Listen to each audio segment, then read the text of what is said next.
नामदेव बडगुजर माहिती या ठिकाणची ही विद्यार्थिनी क्रीडा क्षेत्रामध्ये तिने मिळवलेलं लौकिक जर आपण बघितलं तर जिल्हा आणि राज्यस्तरीय कुस्ती स्पर्धेमध्ये तिने 4 सिल्वर मेडल मिळवलेले आहे। असे आपली ही बडगुजर समाजाची एक उंच व्यक्तिमत्व तेजस्विनी नामदेव बडगुजर तद्वतच गोल्ड पदक सुद्धा तिने मिळवलेला आहे। माननीय आमदार श्री किशोर अप्पा पाटील यांच्याकडून विशेष सत्कार तिचा करण्यात आला होता। या ठिकाणी मी निमंत्रित करेल आदरणीय संजय शिवदास बडगुजर यांना की त्यांनी आपल्या हस्ते कुमारी तेजस्विनी नामदेव बडगुजर हिचा या ठिकाणी सत्कार करायचा आहे।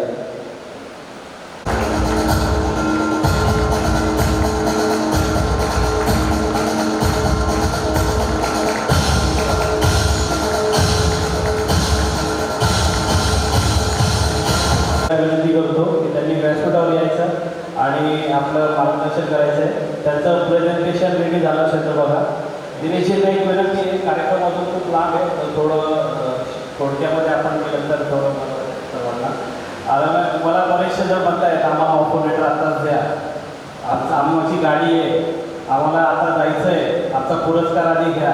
आता मलाही ते समजत नाही ते कसं मॅनेज करायचं आहे आणि आपल्यासोबत महासमितीचे पदाधिकारी आहे, सिनियर समाज बांधव आहे, त्यांनाही आपल्याला व्यासपीठावर विराजमान करायचं आहे। तर सर्वांनी थोडंसं पेशन्स ठेवा आणि सर्वांना याचा फलश्रुती नक्कीच भेटेल। थोडं सहकार्य शेवटच्या क्षणापर्यंत असू द्या। अर्धा पाऊण तासाचा कार्यक्रम आहे। मी सर्वांना विनंती करतो की आपण सहकार्य करा। तर दिनेश सर आणि यांचा परिचय करण्यासाठी मी चंद्रकांत बडगुजर यांना सांगतो।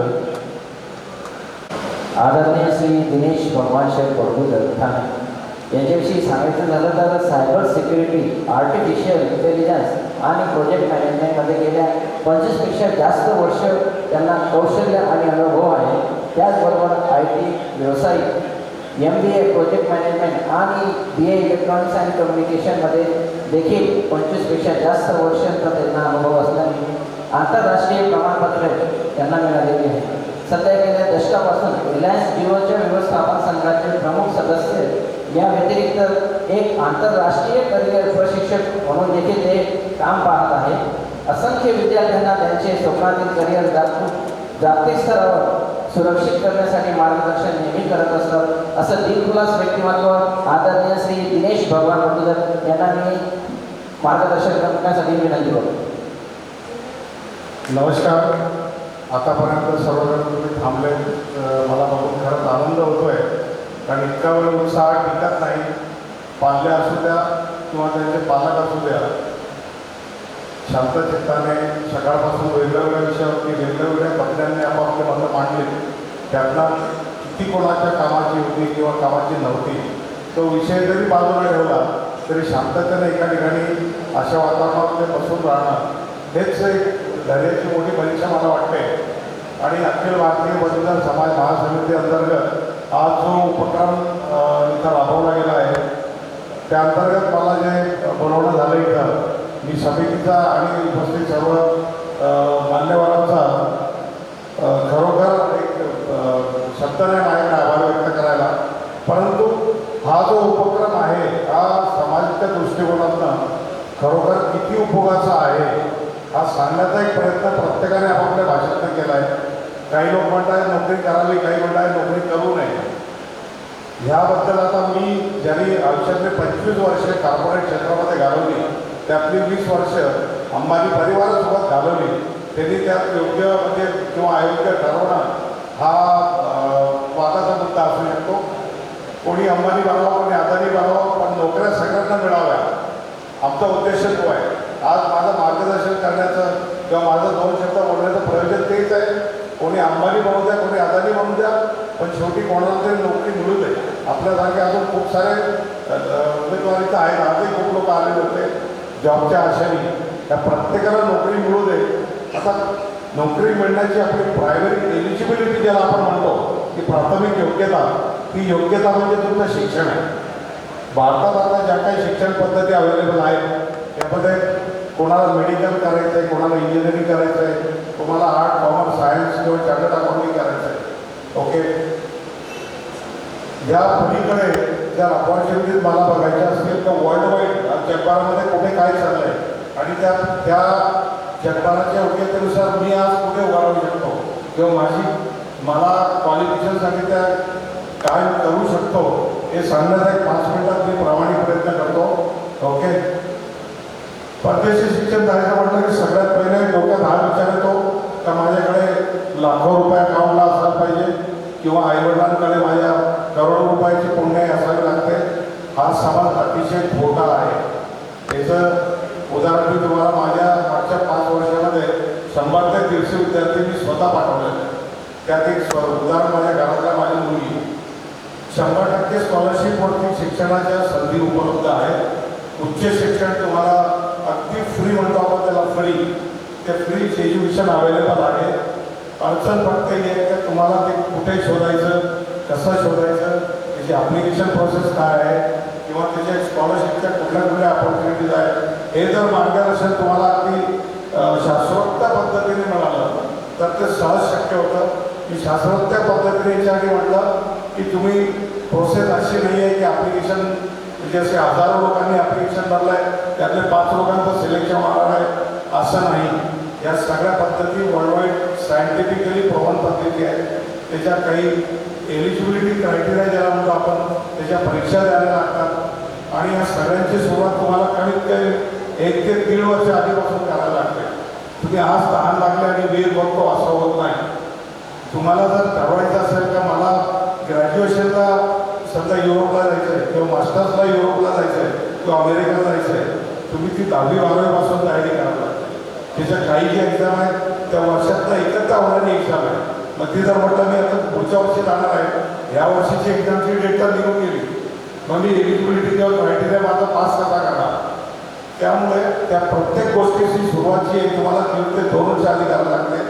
त्याच्यामध्ये अकॅडमिक क्वालिफिकेशनच्या काही टेस्ट आहेत, लँग्वेज प्रोफिशियन्सीच्या टेस्ट आहेत, GRE टॉफेल किंवा IELTSचे लागतो इंग्लिश प्रोफिशियन्सी. त्याच्यानंतर तुमचे खूप सारे मोटिवेशन लेटर्स कॉलेजकडून, प्रोफेसर लोकांकडून किंवा तुमच्या युनिव्हर्सिटीकडून ते लेटर ऑफ रिकमेंडेशन तुम्हाला जमा करायला लागतात.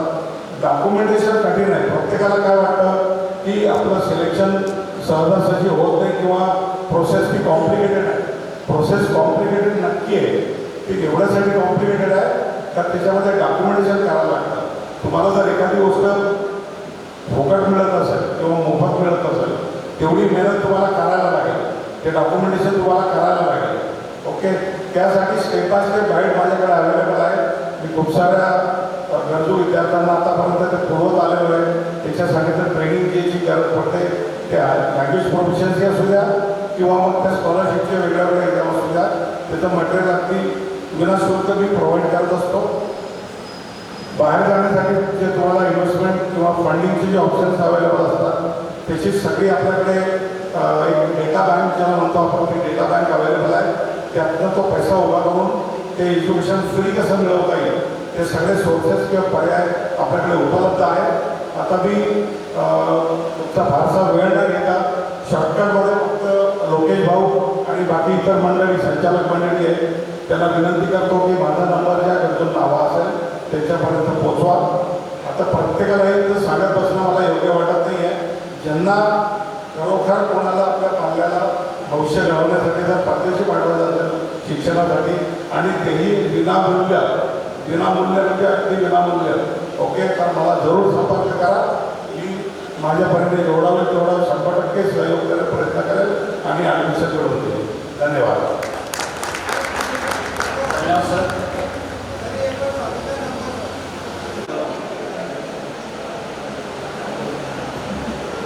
आपण आता नियुक्तीपत्र आणि सन्मान समारंभाला सुरुवात करू.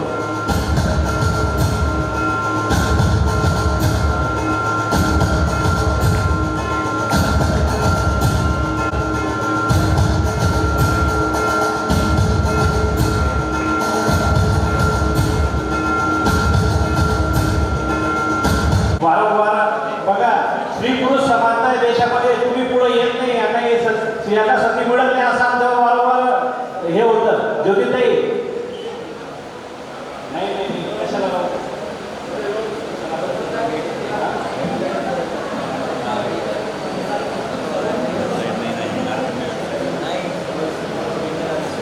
स्वातीताई बडगुजर याला विनंती करतो की त्याने आपला उद्योजकाचा परिचय द्यायचा आहे. सुदाम सर. माझं नाव विजय राजेश्वर बरकुलर, राहणारा चौका, जिल्हा जळगाव. माझा बिझनेस प्रौढ म्हटलं तर माझं बिझनेसचं नाव आहे मधुरा इंटेरियर्स अँड कन्स्ट्रक्शन. याचं ठिकाण आहे भोकर चौक, पिंपरी चिंचवड, पुणे. याच्यामध्ये आपण पुण्यामध्ये ऑल ओव्हर पुण्यामध्ये इंटेरियर्स अँड कन्स्ट्रक्शनचे सर्व्हिसेस प्रोव्हाइड करतो. त्याच्यामध्ये डिझायनिंग, एक्झिक्युशन्सपासून सगळं सर्व्हिस प्रोव्हाइड करतो. अशा सगळ्या गोष्टी आपण पुणे त्याच्याकडे आपण आपले कामं कोकणात पण करतो. हे सगळ्या ठिकाणी आपण चालवले. त्याच्यामध्ये कोणाला जर इंटेरियर्स पण इन्क्वायरी असेल किंवा समजा कोणाला शिकायचं असेल इंटेरियर कसं असतं काय असतं ते त्यांना मार्गदर्शन करू शकतो या सगळ्या. धन्यवाद. धन्यवाद.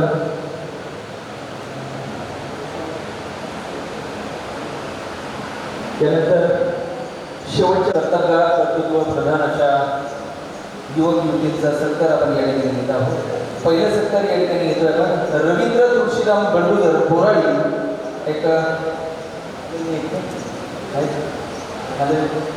रवींद्र तुळशीराम बंडुगर बोराडी सामाजिक कार्यकर्ते म्हणून सुमारे 600 किलोमीटर प्रवास करत शिरपूर ते चोटीला जाऊन एक समाजातील नवतरुणांना प्रेरणा देणारे असे हे नव तारुण्य. तर त्यांचा सत्कार महाले सरांनी करावा अशी मी त्यांना विनंती करतो.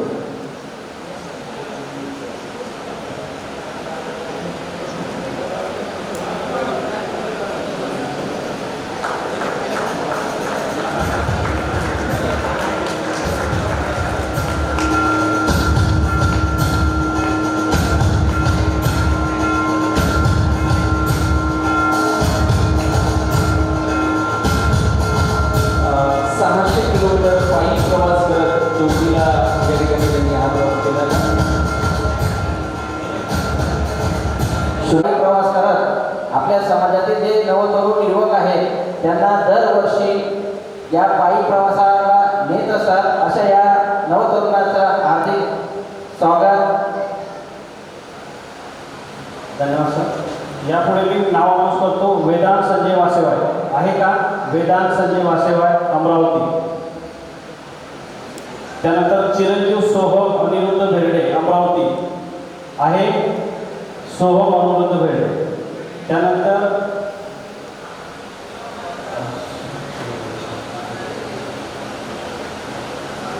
राहुल प्रकाश बहुजन पुणे येथील व्यावसायिक आहेत. तर मी डॉक्टर रघुवंशी किंवा प्रशांत यांना विनंती करून त्यांनी त्यांचा पुरस्कार